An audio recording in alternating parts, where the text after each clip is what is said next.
Koalisi yang dibangun oleh pasangan calon pada Pilkada 2024 selama ini bisa berantakan. Ini sebabnya. Putusan Mahkamah Konstitusi telah mengubah persyaratan yang semula lebih dominan didasarkan kepada perolehan kursi partai politik, kini berubah. Hanya perolehan suara sah. Prosentase persyaratan pun secara total berubah dari sebelumnya. Sebagaimana putusan Mahkamah Konstitusi nomor 60/PUU data Romawi 22/2024 yang dibacakan pada Selasa 20 Agustus 2024 di ruang sidang pleno Mahkamah Konstitusi, mengabulkan permohonan Partai Buruh dan Partai Gelora untuk sebagian terkait ambang batas pencalonan kepala daerah.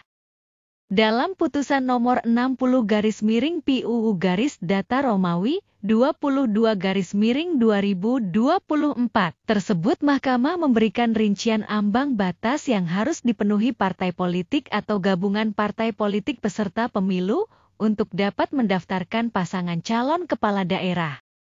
Dalam putusannya, Mahkamah Konstitusi mengubah pasal 40 ayat 1 Undang-Undang Pilkada, yaitu Undang-Undang Nomor 10 Tahun 2016 tentang perubahan kedua atas Undang-Undang Nomor 1 Tahun 2015 tentang penetapan peraturan pemerintah pengganti Undang-Undang Nomor 1 Tahun 2014 tentang pemilihan gubernur, bupati, dan wali kota menjadi undang-undang, sehingga persyaratan untuk mengusulkan calon kepala daerah berubah.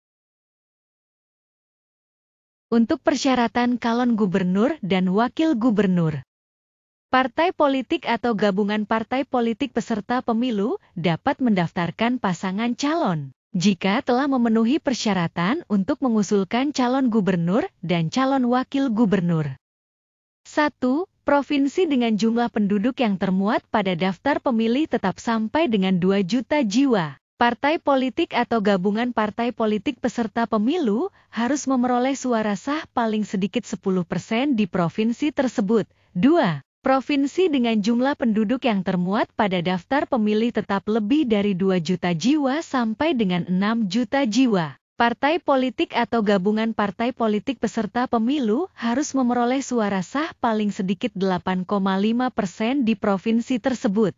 3. Provinsi dengan jumlah penduduk yang termuat pada daftar pemilih tetap lebih dari 6 juta jiwa sampai dengan 12 juta jiwa. Partai politik atau gabungan partai politik peserta pemilu harus memperoleh suara sah paling sedikit 7,5% di provinsi tersebut.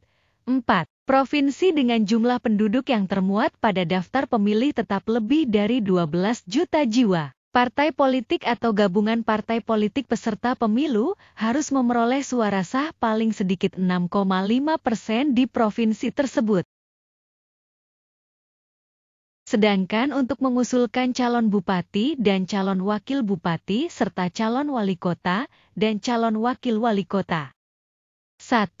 Kabupaten kota dengan jumlah penduduk yang termuat pada daftar pemilih tetap sampai dengan 250.000 jiwa. Partai politik atau gabungan partai politik peserta pemilu harus memperoleh suara sah paling sedikit 10% di kabupaten kota tersebut. 2. Kabupaten kota dengan jumlah penduduk yang termuat pada daftar pemilih tetap lebih dari 250.000 sampai dengan 500.000 jiwa. Partai politik atau gabungan partai politik peserta pemilu harus memperoleh suara sah paling sedikit 8,5% di kabupaten kota tersebut. 3. Kabupaten kota dengan jumlah penduduk yang termuat pada daftar pemilih tetap lebih dari 500.000 sampai dengan 1 juta jiwa. Partai politik atau gabungan partai politik peserta pemilu harus memperoleh suara sah paling sedikit 7,5% di kabupaten kota tersebut. 4.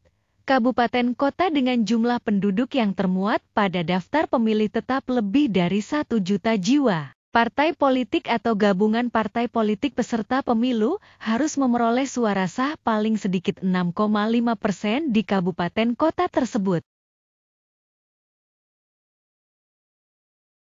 Dengan perubahan persyaratan yang semula lebih dominan didasarkan kepada perolehan kursi partai politik, yang berubah hanya kepada perolehan suara sah, ditambah lagi dengan prosentase persyaratan yang secara total berubah dari sebelumnya. Niscaya akan terjadi perubahan cara berkoalisi dari masing-masing partai. Peta koalisi di banyak daerah pun bisa mengalami perubahan besar-besaran. Koalisi yang terbentuk pun bisa berantakan. Sedangkan pasangan calon yang selama ini tidak kebagian dukungan partai politik bisa saja berlayar pada kontestasi Pilkada 2024 ini.